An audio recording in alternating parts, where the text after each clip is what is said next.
Frères et sœurs en Christ, bonjour, j'espère que vous allez bien par la grâce de Dieu. Que l'Éternel vous bénisse et vous remplisse de son Esprit Saint en Jésus-Christ, notre Seigneur et Sauveur. Amen. Aujourd'hui, par la grâce de Dieu, nous allons faire une méditation. Et avant de commencer, je vous invite à prier avec nous. Père, nous te remercions infiniment pour ce moment que tu nous donnes encore, de pouvoir ouvrir ta parole, de pouvoir méditer sur ton caractère, Père. Parle-nous. En Jésus-Christ, notre Seigneur et Sauveur, nous t'avons prié. Amen. Le titre de notre méditation d'aujourd'hui, c'est « Pourquoi pleures-tu » ? Pourquoi pleures-tu ? Ça pourrait paraître étrange, ce titre « Pourquoi pleures-tu » ? Il y a beaucoup de raisons pour lesquelles quelqu'un peut pleurer. Il y a des personnes qui pleurent pour des douleurs profondes, pour un manque profond, pour un vide aussi profond, pour quelqu'un qui est venu à manquer aussi, pour un deuil. Quelqu'un peut pleurer aussi pour la dépression, pour des moments de dépression. Les gens peuvent aussi pleurer pour réclamer quelque chose. Dans le cas précis des enfants, nous voyons les enfants qui pleurent. Et dès que l'enfant pleure, c'est un message, c'est un langage non verbal qui nous pousse à porter plus d'attention à l'enfant pour comprendre quel est le besoin quel est son besoin pressant en ce moment précis. Donc aujourd'hui dans la Bible, nous allons voir quelques exemples pratiques de pleurs en rapport avec le message que Dieu a mis dans notre cœur de pouvoir partager avec vous. Pourquoi pleures-tu ? Et il y a aussi des moments, des moments pendant lesquels les gens peuvent pleurer, certaines personnes peuvent aussi pleurer pour manipuler. Donc, et comment faire la différence ? Il n'y a que Dieu qui peut regarder dans le cœur, qui puisse faire la nette différence pour pouvoir tirer un jugement. Mais quelle est la leçon que Dieu a prévue pour nous aujourd'hui ? Cette petite méditation que nous avons ensemble, qui ne sera pas longue. Dans la Bible, nous avons Jésus-Christ qui pleure. Il y a plusieurs personnes qui disent que c'est le verset le plus court de la Bible et Jésus pleura. Donc nous allons aller ensemble dans Jean chapitre 11. Nous allons lire ensemble les versets 32 à 35. Marie, donc, quand elle fut venue là où était Jésus et qu'elle l'eut vu, se jeta à ses pieds, lui disant, « Seigneur, si tu eusses été ici, mon frère ne serait pas mort. » Jésus donc, quand il la vit pleurer, et les Juifs qui étaient venus avec elle pleurer, frémit en son esprit et se troubla, et dit, « Où l'avez-vous mis ?» Ils lui disent, « Seigneur, viens et vois. » Verset 35, Jésus pleura. Donc nous voyons bien qu'ici, Jésus pleure. Pourquoi est-ce que Jésus pleure ici ? Il pleure certainement parce qu'il y a un ami qui est venu à manquer. Comme nous avons dit dans notre introduction, il y a des personnes qui peuvent pleurer pour des moments de tristesse, pour des moments aussi de joie. Il y a des gens qui pleurent aussi de joie. Et dans ce cas précis, Jésus pleure parce qu'il y a un ami qui s'appelle Lazare qui est venu à manquer. Et c'est naturel parce que Jésus-Christ est dans sa nature humaine. Jésus-Christ est dans sa nature humaine, donc il a aussi des émotions, il a aussi des sentiments profonds, d'affection aussi, plus particulièrement pour Marthe et Marie et pour son ami qui était Lazare. Nous allons voir un autre épisode dans la Bible où quelqu'un pleure. Et avec l'esprit de prophétie et la petite étude microscopique que nous allons faire, nous allons pouvoir identifier, ou bien, pour dire en d'autres termes, nous allons chercher de disséquer le type de pleurs qu'émet cette personne. Pour ceci, nous allons aller ensemble dans Matthieu chapitre 26, versets 39 à 35. Lisons. Pierre, prenant la parole, lui dit, « Quand tu serais pour tous une occasion de chute, tu ne le seras jamais pour moi. Jésus lui dit, je te le dis en vérité, cette nuit même, avant que le coq chante, tu me renieras 3 fois. Verset 35, Pierre lui répondit, quand il me faudrait mourir avec toi, je ne te renierai pas. Et tous les disciples dirent la même chose. Donc nous nous rappelons bien de cet épisode pendant lequel Pierre va dire qu'il ne pourra jamais renier Jésus-Christ. Et nous rappelons-nous bien que Jésus-Christ a dit dans sa parole, avant que le coq chante, tu me régneras 3 fois. Le titre de notre méditation, c'est Pourquoi pleures-tu? Pour quel motif pleures-tu? Quelle est la motivation de ton cœur en ce qui concerne tes pleurs? Et continuons dans la lecture. En continuant dans la lecture, dans le verset 69 à 75, nous pouvons lire ensemble. Or, Pierre était assis dehors dans la cour. Et une servante vint à lui, disant, et toi, tu étais avec Jésus le Galiléen. Et il le nia devant tous, disant, je ne sais ce que tu dis. Verset 111, et une autre servante le vit, comme il était sorti dans le vestibule, et elle dit à ceux qui étaient là, celui-ci aussi était avec Jésus le Nazaréen. Et il le nia de nouveau avec serment. Je ne connais pas cet homme. Et un peu après, ceux qui se trouvaient là s'approchèrent et dirent à Pierre, certainement toi, tu es aussi de ces gens-là, car aussi ton langage te fait reconnaître. Alors il se mit à faire des imprécations et à jurer, je ne connais pas cet homme. Et aussitôt, le coq chanta. Et Pierre se souvint de la parole de Jésus qui lui avait dit, avant que le coq chante, tu me régneras 3 fois. Et étant sorti dehors, il pleura amèrement. Donc nous voyons bien cet épisode pendant lequel Pierre va renier chez Jésus-Christ 3 fois. Et il y a quelque chose qui attire notre attention ici. C'est que Pierre a essayé de faire comme tous les autres, comme des personnes communes. Il a commencé à dire des imprécations, à faire des imprécations et à jurer. Pourtant, les disciples de Jésus-Christ étaient reconnus par leur façon de parler, par leur façon d'agir, par leur façon de faire. Un peu comme un chrétien devrait en principe marcher selon, en regardant un chrétien, chacun devrait comprendre qu'il est de Jésus-Christ par sa façon de faire, sa façon de parler et sa façon d'agir. Mais Pierre se met à faire des imprécations et à jurer pour dire, un peu comme pour jouer à un théâtre, entrer dans un personnage pour faire comprendre et pour rendre sa parole plus crédible aux yeux de ses interlocuteurs. Est-ce que nous sommes aussi trouvés dans la situation de Pierre, de pouvoir nous justifier que nous ne sommes pas chrétiens, de pouvoir aussi avoir honte de Jésus-Christ? Et ce qui attire notre attention de façon particulière en ce qui concerne notre méditation d'aujourd'hui, comme nous le voyons dans le verset 115, et étant sorti dehors, il pleura amèrement. Pourquoi est-ce que Pierre pleure amèrement? Pourquoi est-ce que pleure Pierre amèrement? Et rappelons-nous que Jésus-Christ va le regarder. Et Pierre va se souvenir que la parole de Jésus-Christ est accomplie. Pierre pleure amèrement parce qu'il reconnaît sa condition de pécheur. Pierre pleure amèrement parce qu'il sait à quel point il est fautif. Il sait à quel point est-ce qu'il est faible.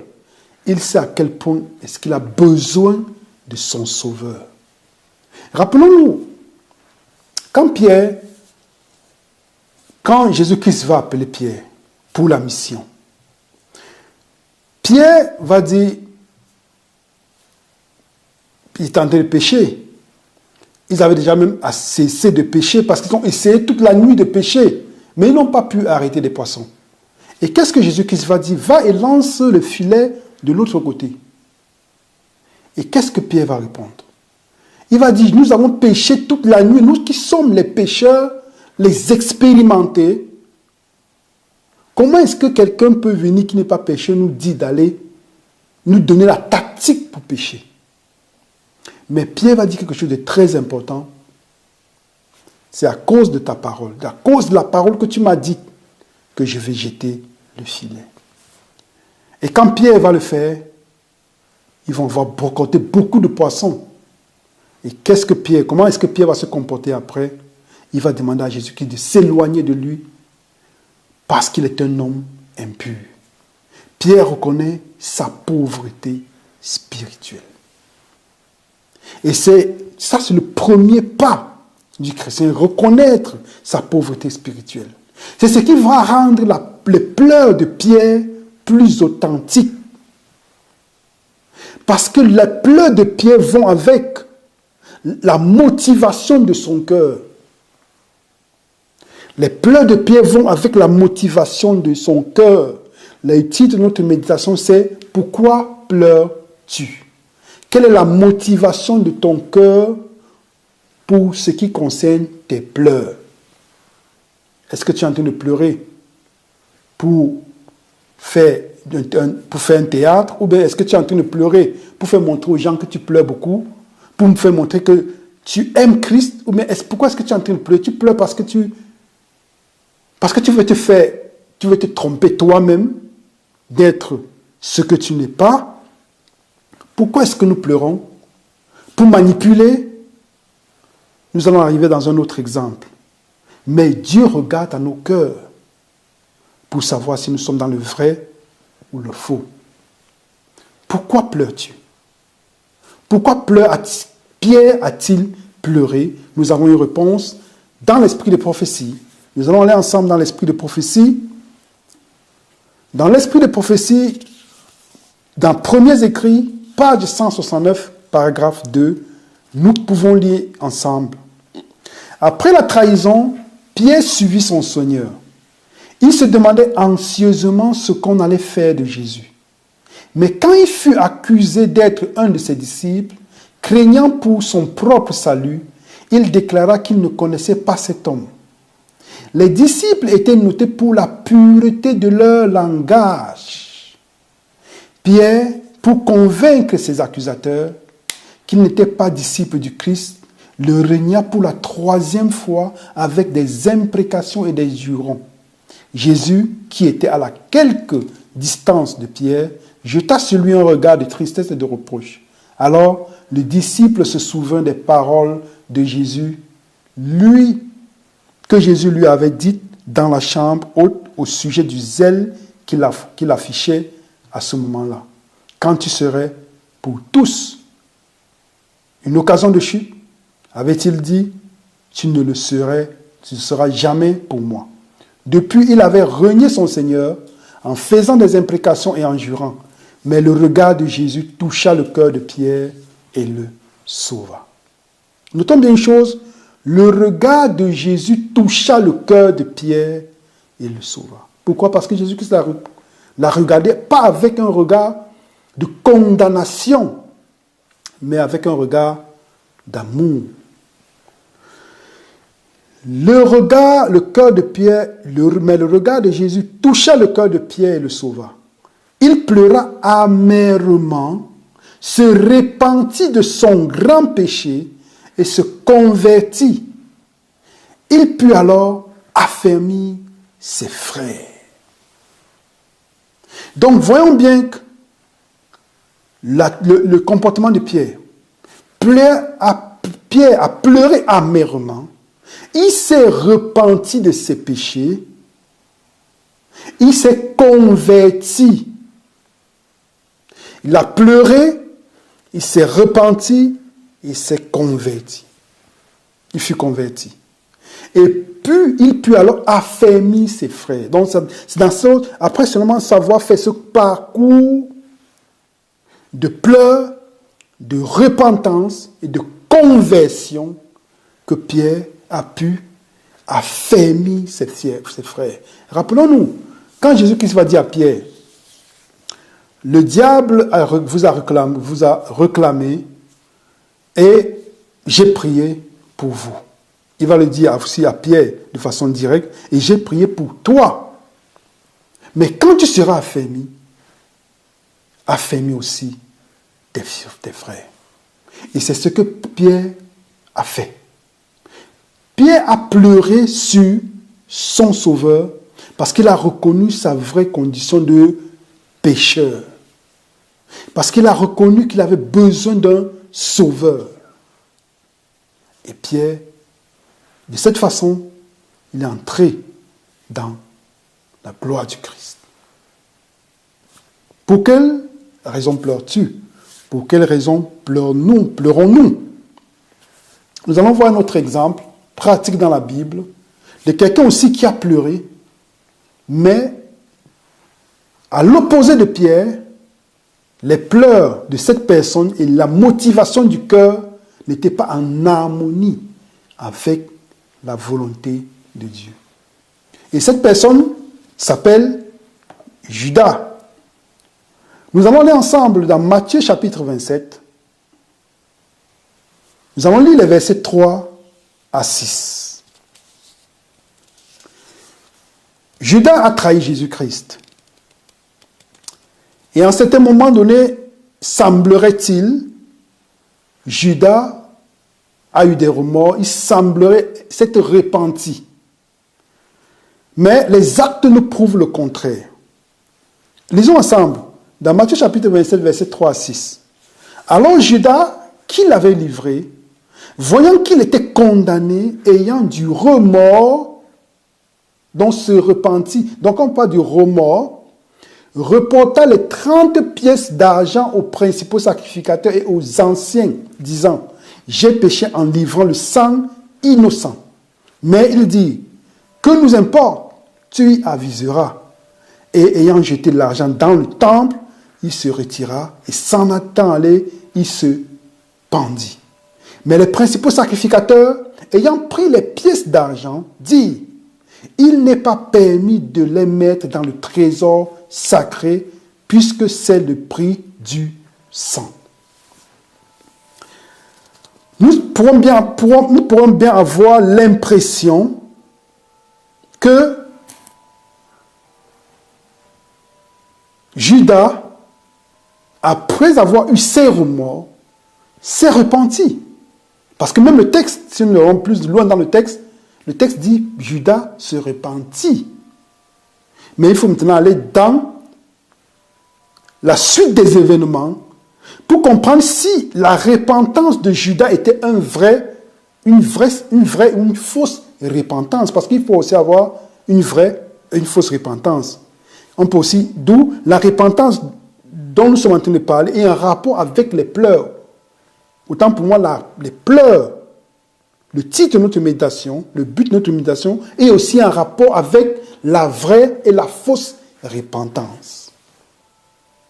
Alors, la repentance que nous prônons, la repentance que nous affichons, la repentance dont nous parlons, est-elle vraie ou fausse? Ça, c'est une question personnelle que chacun de nous doit se faire en relation personnelle avec Dieu le Père et soi-même. Donc, il rejette l'argent et puis qu'est-ce qu'il fait? Il va se pendre. Pourquoi est-ce qu'il doit se pendre? À la différence de Pierre, Pierre s'est repenti, il a pleuré, il s'est repenti et il s'est converti. Et puis c'est de cette façon qu'il a pu soutenir, affermir ses frères. Mais Judas n'a pas le même comportement. Judas n'a pas le même comportement. Judas est égoïste. Judas, en principe, ne pense qu'à lui-même. Judas n'a pas la même motivation que Pierre avait ou que Pierre a eu. Il va se pendre. Donc, pour trouver la solution, c'est sa façon de trouver la solution à son problème. Est-ce que ça ne nous arrive pas aussi de pouvoir chercher à trouver les solutions nous-mêmes à nos problèmes? Voilà notre épisode dans lequel il y a aussi des pleurs. Et voyons le comportement de Judas en ce qui concerne les pleurs d'une autre personne. Et comment est-ce que Judas va se comporter. Allons ensemble dans Luc chapitre 7, lisons les versets 36 à 39. Et un des pharisiens le pria de manger chez lui, pria Jésus-Christ. Et entrant dans la maison du pharisien, il se mit à table. Et voici une femme dans la ville qui était une pécheresse et qui savait qu'il était à table dans la maison du pharisien, apportant un vase d'albâtre plein de parfums. Et se tenant derrière à ses pieds et pleurant, elle se mit à les arroser de ses larmes. Et elle les essuyait avec les cheveux de sa tête et couvrait ses pieds de baisers et les oignit avec le parfum. Et le pharisien qui l'avait convié, voyant cela, dit en lui-même, celui-ci, s'il était prophète, saurait qui et quelle est cette femme qui le touche, car c'est une pécheresse. Donc cette femme arrive et qu'est-ce qu'elle fait? Elle pleure, elle oint de parfum la tête et les pieds de Jésus-Christ. Et qu'est-ce qu'elle va faire encore? Et elle essuie avec les cheveux de sa tête. Mais qui était cette femme? Allons ensemble. Qui était cette femme? Allons ensemble dans Jean chapitre 2, 12, versets 1 à 6. 1 à 3, autant pour moi. Jésus donc, 6 jours avant la Pâque, vint à Béthanie, où était Lazare, le mort, que Jésus avait ressuscité d'entre les morts. On lui fit donc là un souper. Et Marthe servait, et Lazare était un de ceux qui étaient à la table avec lui. Marie donc, ayant pris une livre de parfum de nard, pur de grand prix, oignit les pieds de Jésus et lui essuya les pieds avec ses cheveux. Et la maison fut remplie de l'odeur du parfum. Donc nous voyons ici que Jean va identifier qui était cette femme qui va oindre les pieds et la tête de Jésus de ce parfum. C'était Marie, la sœur de Lazare. Et quel sera le comportement de Judas? Pourquoi est-ce qu'elle fait cela? Avant d'arriver au comportement de Judas, pourquoi est-ce qu'elle a fait cela? Luc chapitre 7, versets 47 à 48. C'est pourquoi je te le dis, ses nombreux péchés sont pardonnés, car elle a beaucoup aimé. Mais celui à qui il est peu pardonné aime peu. Et il dit à la femme, tes péchés sont pardonnés. Il dit à la femme, tes péchés sont pardonnés. La femme a agi ainsi parce qu'elle a été pardonnée, parce qu'elle a été aimée. Est-ce que Judas n'a pas été aimé? Est-ce que Pierre n'a pas été aimé? Quel a été le comportement de Pierre quand il a reconnu, quand il a croisé le regard d'amour de Jésus-Christ et non le regard de condamnation? Il s'est senti aimé. Est-ce que Judas ne s'est pas senti aimé? Est-ce que Judas n'a pas utilisé son libre arbitre pour bloquer l'amour que Jésus-Christ avait pour lui? Rappelons-nous, à la Sainte Seine, quand Jésus-Christ va faire tout, il va laver les pieds de tout le monde, il va dire, fais ce que tu as fait. Et il dit bien, la personne à qui je vais donner ce bout de pain, c'est lui qui va me trahir. N'était-ce pas un appel à Judas de se repentir? Combien de fois est-ce que Jésus-Christ n'a pas présenté un visage d'amour à Judas? Mais Judas a fermé son cœur afin que Jésus-Christ ne puisse pas entrer dans son cœur. Mais il a ouvert son cœur afin que ce soit l'ennemi qui puisse régner dans son cœur. Du coup, sa motivation de cœur ne pouvait pas être en harmonie avec la volonté de Dieu. Raison pour laquelle il va se faire pendre. Avant d'y arriver, voyons le comportement de Judas. Quand la femme va verser du parfum. Comment se comporte Judas? Judas qui est égoïste. Jean chapitre 12, versets 4 à 6. L'un de ses disciples donc, Judas Iscariote, fils de Simon, qui allait le livrer, dit, pourquoi ce parfum n'a-t-il pas été vendu 300 deniers et donné aux pauvres? Verset 6. Or, il dit cela, non pas qu'il se souciât des pauvres, mais parce qu'il était voleur et qu'il avait la bourse et portait ce qu'on y mettait. Donc Judas ne se soucie pas vraiment des pauvres, mais c'est parce qu'il est un voleur. Il compte ce qui pourrait entrer dans ses poches. Et ceci, déjà on a cité ceci pour voir quel était l'état d'âme et d'esprit de Judas, pour venir à la conclusion de ce que, dans ce qui concerne Judas, que dit l'esprit de prophétie des pleurs de Judas. Lisons dans l'esprit de prophétie, dans Jésus-Christ, page 723, paragraphe 2.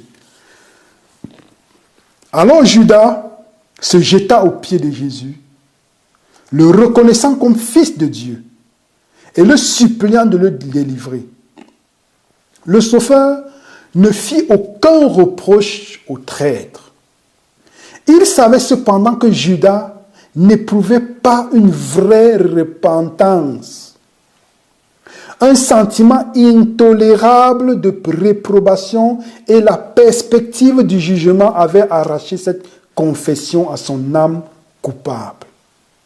Mais son cœur n'était pas brisé de douleur à la pensée d'avoir trahi le Fils immaculé de Dieu et renié le Saint d'Israël. Néanmoins, Jésus ne prononça aucune parole de condamnation. Il jeta sur Judas un regard de pitié et dit, « C'est pour cette heure que je suis venu dans le monde. » Regardons bien le comportement de Judas. Judas, on avait l'impression que Judas a eu du remords. Comme nous pouvons avoir du remords.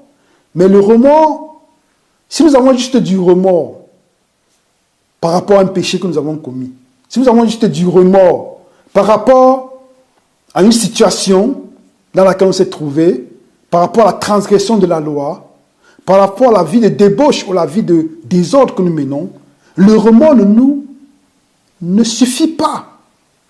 C'est la repentance. Jésus qui nous appelle à la repentance. Quand on parle de repentance, c'est de changer de voie. La repentance, c'est d'avoir la résolution dans le cœur de ne plus marcher en désharmonie avec Dieu, mais de marcher en harmonie avec Dieu. De ne plus marcher en ennemi contre Dieu. Donc Judas a eu un semblant de remords. Le titre de notre méditation, c'est « Pourquoi pleures-tu » ou en d'autres termes, quel est le motif de notre repentance? Quel type de repentance est-ce que nous avons? La repentance de Pierre ou la repentance de Judas? Judas, avec l'air, faisait semblant d'être repenti, mais en principe, il n'était pas repenti. Raison pour laquelle il va chercher à trouver lui-même la solution à son problème. Relisons ce que dit l'esprit de prophétie. Un sentiment intolérable de réprobation et la perspective du jugement avaient arraché cette confession à son âme coupable. Donc ça veut dire que Judas n'a pas été animé par l'amour pour son sauveur. Pierre, au contraire, avec l'amour pour son sauveur. Judas était égoïste. Judas n'a pas... Il cherchait le royaume des cieux pas parce qu'il aime Jésus, mais pour des intérêts. Combien de personnes cherchent le royaume des cieux par les intérêts, pour avoir de l'or et de l'argent? Parce qu'ils disent que les fils de Dieu ne doivent pas être pauvres. Combien de fois avons-nous entendu ça? Jésus-Christ, il était riche sur la terre. Les disciples, ils étaient riches? Non. Pas que Dieu est contre la richesse, mais quelle est la motivation de cœur pour laquelle nous cherchons Dieu? Judas n'avait pas du remords parce qu'il aimait Jésus, mais il avait plutôt la crainte du jugement. La perspective du jugement avait arraché cette confession à son âme. Donc ça veut dire quand il voyait le jugement, quelle sera la fin du méchant? Alors, la repentance sort. Donc, le semblant de repentance sort de sa bouche. De confession, je voulais dire, sort de sa bouche. Mais ce n'est pas une vraie confession de cœur. Parce qu'il a juste peur des conséquences de son acte. Mais pas parce qu'il a trahi un être aimé. C'est bien la différence. Nous pouvons avoir du remords, de la repentance, oui. Je voulais dire, on peut avoir du remords, mais si ce remords se limite juste à un sentiment et pas à un changement de comportement, alors nous sommes comme Judas. Ça veut dire qu'il faut bien qu'on se pose la question de savoir quel est le motif pour lequel nous cherchons le règne des cieux. Est-ce que nous sommes juste dans l'émotion? Est-ce qu'il faut juste qu'on court, on crie, on saute, on fait voir tout le monde qu'on prie beaucoup, ou qu'on chante beaucoup, qu'on parle en langue? Toutes ces choses ne sont que du folklore. Toutes ces choses ne sont que du popcorn, comme on peut dire. Toutes ces choses sont du feu de paille. Ça, c'est la parole juste. Du feu de paille. Parce que Dieu regarde au cœur. Pourquoi pleures-tu? Pourquoi pleurons-nous? Notre repentance est-elle réelle? N'est-elle pas réelle? C'est la question que chacun de nous doit se poser. Que l'Éternel nous bénisse, que l'Éternel vous bénisse tous en Jésus-Christ, notre Seigneur Sauveur. Et pour conclure, je vais faire une prière.